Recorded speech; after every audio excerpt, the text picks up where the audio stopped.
Hello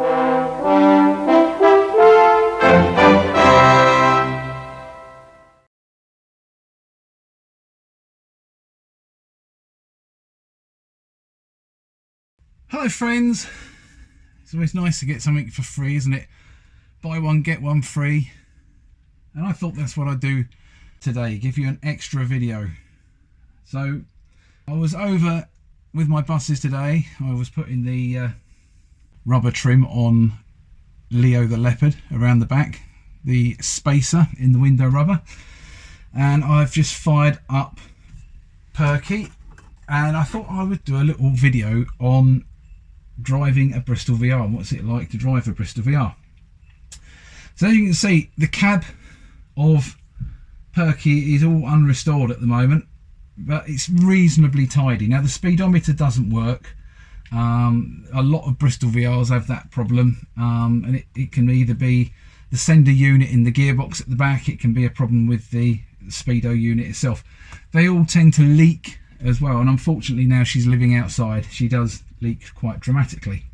So what I'll do, I'll start her up, I'll talk you through all the controls, and then I'll start her up and we'll go for a little spin around the yard here. Now we have got the yard to ourselves at the moment, which is quite handy. So as you can see, right, air gauge, speedo that doesn't work, water gauge, or water temperature gauge I should say.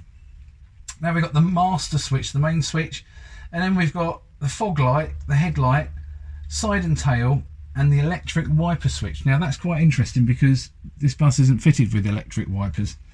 It's fitted with air ones, which are kind of up there. You have to lean across and activate them from up there.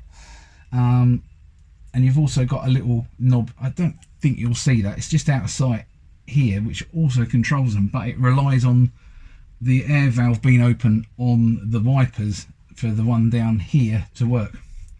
We've got the handbrake here, which again I think is just out of sight, and the indicator just behind that, which again I believe is just out of sight on the video. We've got the hooter, and we've got the high beam, main beam switch there. And over this side we've got the gear selector. Now it's a 4-speed gearbox, and it's got a little selector at the top here called with the D on it. Now that is for not drive, that is for opening the doors, and the theory being that the bus couldn't be driven with the doors open. But here on the Isle of Wight today it is an absolutely blazing day, so I've got the doors open on the emergency valve, and that kind of makes that obsolete. But if you listen, when I move it out of there, it should make a little hissing noise. Listen. Actually, it needs to be turned on first, doesn't it? Right, there we go. Wait for the switch on, listen. There we go, you hear it? So you've got reverse gear over beneath that, and you've got this little, I think you can just about see that behind the steering wheel, that little selector there to stop drivers from going straight into reverse while the bus is moving. There was a period during the 1970s when all this sort of technology, shall we say, started to come out, and I'm going to be touching on it when we're doing the video about the MCW Metropolitan this week. And basically the drivers were going from first gear or drive gear, flicking it straight through to reverse, and it was blowing the gearbox, and they would spend a couple of hours sat on the bus waiting for recovery, so they had a nice and easy shift.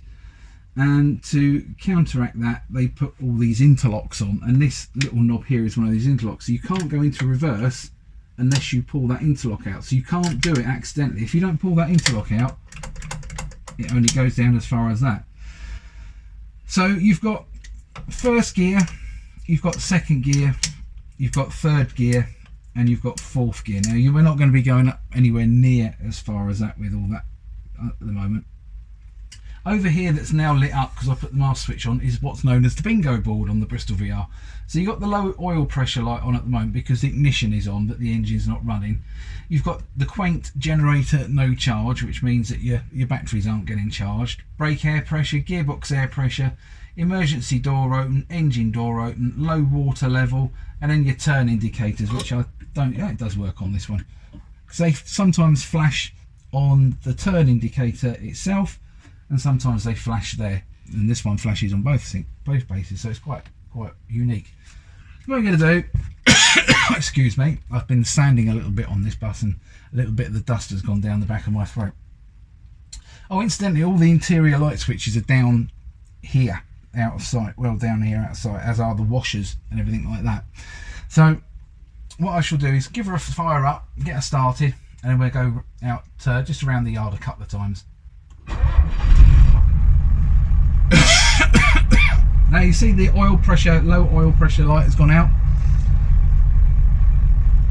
and then you'll see the air pressure come out. I'm going to dip the throttle a little bit.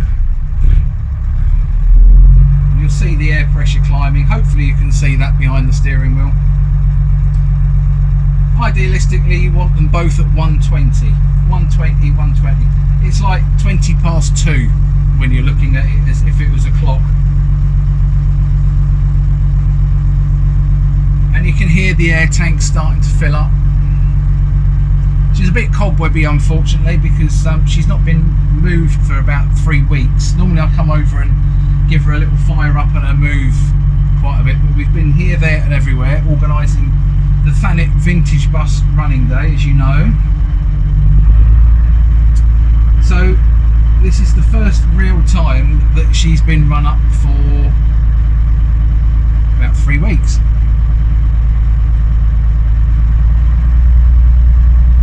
And the air is building up.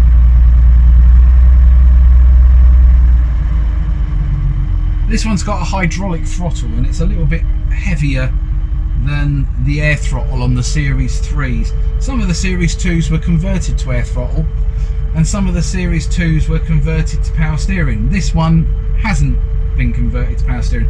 This was, as I say, new to Maidstone and District in 1974. Served at Tunbridge Wells all its life. PKE809M. I've also got PKE807M, which has also had a similar history, but that's not got any seats in it, and that's being used by a school as a library at the moment, which is a good use for it. So what we do, up into first gear, handbrake off, and off we go. Now hopefully that's not too wobbly for you, because I've got to rely on some cheap suction technology to hold the camera in place. I don't think we're going to be able to go for a gear change. We might be able to, but we're just basically going around in a big circle. And there's some very expensive looking coaches in this yard.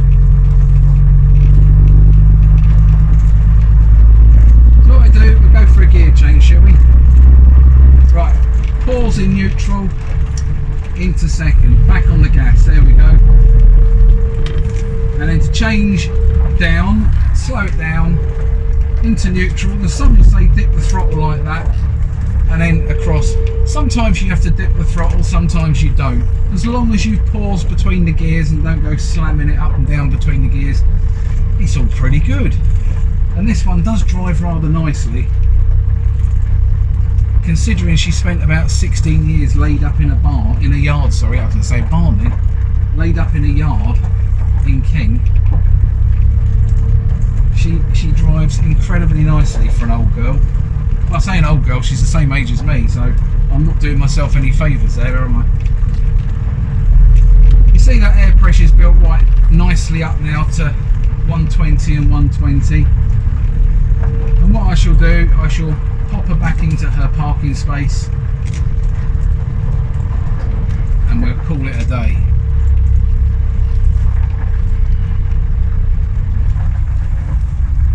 Straighten it out, handbrake on, into neutral, pull the little selector across and drop it down into reverse. Now the steering on this bus isn't too bad, it's not too heavy. 807 incidentally can be quite heavy, to be fair. And I have heard horror stories from the guys that used to drive these in service with full loads and everything like that, that with a full load it can be pretty horrendous. But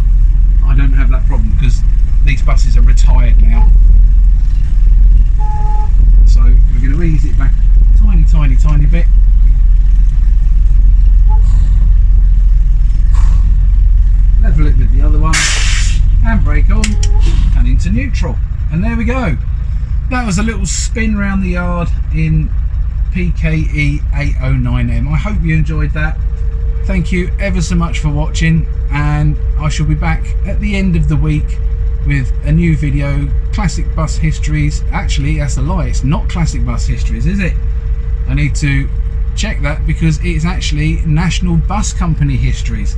It's National Bus Company histories, and this week it is Cumberland Motor Services. So I hope you will join me then, and I shall see you then. Bye for now.